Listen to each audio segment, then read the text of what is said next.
Hi I'm Satish, welcome to top 980. ఇవాళ top 9 entertainment news అంటే ఇప్పుడు చూసేద్దాం. నిన్న మొన్నటి వరకు తన మాటలతో ఓ రేంజ్లో అందరినీ ఆకట్టుకుని నెట్టింట తెగ వైరల్ అయిన బండ్ల ఇప్పుడు ఉన్నట్టుండి ఓ డొంక తిరుగుడు ట్వీట్ చేశాడు. కొంతమంది నీ కోసం ఎంత చేస్తున్నావో చూడరు, నీవు చేయని వాటిని మాత్రమే చూస్తారు, కృతజ్ఞత లేని వ్యక్తిని ఎప్పటికీ సంతృప్తి పరచలేవు అంటూ ఆయన షాకింగ్ ట్వీట్ చేశారు. అయితే ఈ ట్వీట్ టాలీవుడ్లోనే ఓ స్టార్ హీరోని ఉద్దేశించే అనే కామెంట్ ఇప్పుడు ఫిలిం నగర్లో వినిపిస్తాం. దీంతో ఈ స్టార్ హీరో ఎవరైనా డిస్కషన్ సోషల్ మీడియాలో ఊపందుకుంది. ఇటీవల యాడ్ ఫిలిం షూటింగ్లో గాయపడ్డ ఎన్టీఆర్ పూర్తిగా కోలుకోకముందే ప్రశాంత్ నీల్ సినిమా షూటింగ్లో పాల్గొన్నారు. షెడ్యూల్ క్యాన్సిల్ చేస్తే నిర్మాతలు భారీగా నష్టపోవాల్సి వస్తుందని నొప్పిని భరిస్తూ షెడ్యూల్ కంప్లీట్ చేశారు. గాయాల నుంచి పూర్తిగా కోలుకున్న తర్వాత నెక్స్ట్ షెడ్యూల్ స్టార్ట్ చేస్తారు. ఈ సినిమాకు డ్రాగన్ అనే టైటిల్ పరిశీలిస్తున్నారు makers. Kantara chapter 1 shooting experience గురించి ఇంట్రెస్టింగ్ విషయాన్ని రివీల్ చేశారు నటుడు దర్శకుడు రిషబ్ శెట్టి. ఈ సినిమా చిత్రీకరణ టైంలో జరిగిన 4-5 ఘటనల్లో తాను చనిపోవాల్సింది, కానీ ఆ దేవుడే నన్ను కాపాడారు అన్నారు. 5 ఏళ్లుగా కాంతారా కథతోనే ట్రావెల్ చేస్తూ కుటుంబాన్ని కూడా సరిగా చూసుకోలేకపోయన్నారు రిషబ్. నవీన్ పులిశెట్టి హీరోగా తెరకెక్కుతున్న లేటెస్ట్ మూవీ అనగనగా ఒక రాజు. కామెడీ ఎంటర్టైనర్గా రూపొందుతున్న ఈ సినిమా ప్రమోషన్స్ ఓజీ రిలీజ్తో పాటు స్టార్ట్ చేయబోతున్నారు మేకర్స్. ఓజీ సినిమా థియేటర్లో అనగనగా ఒక రాజు సినిమా ప్రోమోను ప్లే చేయబోతున్నారు. ఈ విషయాన్ని చిత్ర యూనిట్ అధికారికంగా ప్రకటించింది. ఇప్పటి వరకు తన దర్శకత్వంలో రూపొందే సినిమాలకే నిర్మాతగా వ్యవహరిస్తున్న సందీప్ రెడ్డి వంగ త్వరలోనే ఓ కొత్త దర్శకుడితో చిన్న సినిమాను రూపొందించే ఆలోచనలో ఉన్నారు. ఆర్జీవీ దగ్గర దర్శకత్వ శాఖలో పనిచేసిన వేణు డైరెక్షన్లో మేము ఫేమస్ ఫేమ్ సుమంత్ ప్రభాస్ హీరోగా ఓ లవ్ స్టోరీని తెరకెక్కించబోతున్నారన్న టాక్ వినిపిస్తోంది. తేజ సజ్జా హీరోగా కార్తీక్ ఘట్టంనేని తెరకెక్కించిన చిత్రం మిరాయ్ సెప్టెంబర్ 12న విడుదలైన ఈ చిత్రం సంచలన విజయం సాధించింది. తాజాగా ఈ చిత్రాన్ని చూసిన అల్లు అర్జున్ సోషల్ మీడియాలో ప్రశంసల వర్షం కురిపించారు. చిత్ర యూనిట్ను అభినందించడమే కాకుండా పేరు పేరున ప్రతి ఒక్కరికి కంగ్రాట్స్ చెప్పారు. కాంతారా 2 రిలీజ్ను నెవర్ బిఫోర్ రేంజ్లో ప్లాన్ చేస్తోంది మూవీ టీం. దాదాపు 7,000 స్క్రీన్స్లో విడుదల చేసేందుకు ఏర్పాట్లు చేస్తోంది.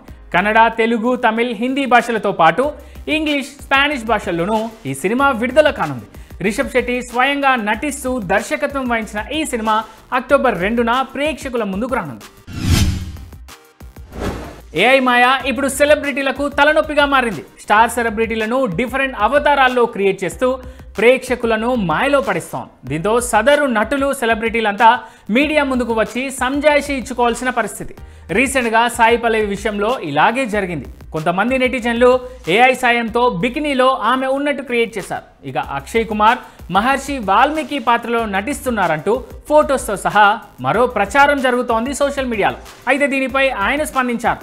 సోషల్ మీడియాలో వైరల్ అవుతున్న ట్రైలర్ ఫేక్ అని క్లారిటీ ఇచ్చారు. అది ఏఐతో రూపొందించారని, అలాంటి ప్రాజెక్ట్ ఏది కమిట్ అవ్వలేదన్నారు. ఇలాంటి వార్తలు షేర్ చేసే ముందు రీచెక్ చేసుకోవాలని అభిమానులను రిక్వెస్ట్ చేశారు. ఆదిపురుష్ ఫెయిల్యూర్పై తొలిసారి స్పందించారు దర్శకుడు ఓం రావుత్.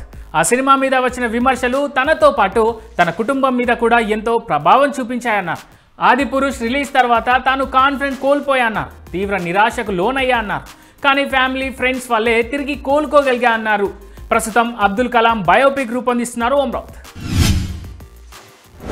అభిమానులతో గుడ్ న్యూస్ షేర్ చేసుకున్నారు బాలీవుడ్ కపుల్ కత్రినా కైఫ్, వికీ కౌశల్. తాము కూడా బాలీవుడ్ ప్రౌడ్ పేరెంట్స్ క్లబ్లోకి ఎంట్రీ ఇవ్వబోతున్నట్టుగా క్లారిటీ ఇచ్చారు. ఇటీవల కత్రినా మెటర్నిటీ ఫోటోషూట్కు సంబంధించిన పిక్స్ లీక్ అవడంతో అఫీషియల్గా ఈ విషయాన్ని రివీల్ చేశారు క్యాట్ వికీ.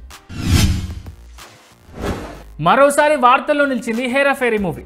జాలీ LLB 3 ప్రమోషన్ సందర్భంగా అక్షయ్ ఓ రియాలిటీ షోలో పాల్గొన్నారు. ఆ షోలో హేరా ఫేరీలోని పరేష్ రావల్ పాత్రను ప్యారడీ చేయడంపై నిర్మాతలు ఫైర్ అయ్యారు. ఐకానిక్ రోల్తో కామెడీ చేయడం ఏంటని షో నిర్వాహకులకు నోటీసులు ఇచ్చారు. స్పూఫ్ కంటెంట్ తొలగించకపోతే 25 కోట్లు దావా వేస్తామంటూ వార్నింగ్ ఇచ్చారు makers. Young heroine Avika Gaur పెళ్లి డేట్స్ అనౌన్స్ చేశారు. చిన్నారి పెళ్లి కూతురు సీరియల్తో పాపులర్ అయిన అవిక ఆ తర్వాత తెలుగు, హిందీ భాషల్లో నటించారు. ప్రజెంట్ OTT ప్రాజెక్ట్స్తో బిజీగా ఉన్నారు. ఈ ఏడాది జూన్లో సామాజిక కార్యకర్త మిలింద్ చంద్వానీతో అవిక ఎంగేజ్మెంట్ జరిగింది. ఈ నెల 30న వీరి వివాహం జరగనుంది. ది బ్యాట్స్ ఆఫ్ బాలీవుడ్ సిరీస్లో చేసిన గెస్ట్ రోల్ రణబీర్ కపూర్ను చిక్కుల్లో పడేసింది. ఈ షోలో నిషేధిత సిగరెట్ను వాడుతున్నట్టుగా రణబీర్ నటించడం మీద అభ్యంతరాలు వ్యక్తమవుతున్నాయి. నిషేధిత వస్తువులను షోలో ఎలా వాడారంటూ జాతీయ మానవ హక్కుల కమిషన్ సీరియస్ అయింది. మేకర్స్ను వివరణ కోరుతూ నోటీసులు జారీ చేసింది. ఇక ఈ సిరీస్ను షారూక్ కొడుకు ఆర్యన్ ఖాన్ డైరెక్ట్ చేశారు. తమిళ హీరో సూర్య దగ్గర భద్రతా అధికారిగా పనిచేస్తున్న జార్జ్ ప్రభు ఊహించని రీతిలో ఆర్థికంగా మోసపోయారు. సూర్య ఇంట్లో పనిచేసే వారి చేతుల్లో 42 లక్షలు పోగొట్టుకున్నారు. పోలీసుల వివరాల ప్రకారం సూర్య ఇంట్లో సులోచన, ఆమె కుమారుడు పనిచేస్తున్నారు. వీరు సెక్యూరిటీ ఆఫీసర్ జార్జ్కు అధిక వడ్డీ ఆశ చూపారు. దీంతో ఆయన మొదటగా ₹1,00,000 ఇచ్చారు. దానికి బదులుగా 30 గ్రాముల బంగారాన్ని వీళ్ళు తిరిగిచ్చారు. జార్జ్కు నమ్మకం కుదరడంతో జనవరి, ఫిబ్రవరి నెలల్లో మొత్తం 42 లక్షల రూపాయలను నిందితులకు బదిలీ చేశారు. అప్పటి నుంచి వాళ్ళు డబ్బులు ఇవ్వకుండా సైలెంట్ అయ్యారు. దీంతో భద్రతా అధికారి తన డబ్బు తిరిగిచ్చేయాలని డిమాండ్ చేయగా సులోచన కుటుంబం అక్కడి నుంచి పారిపోయింది.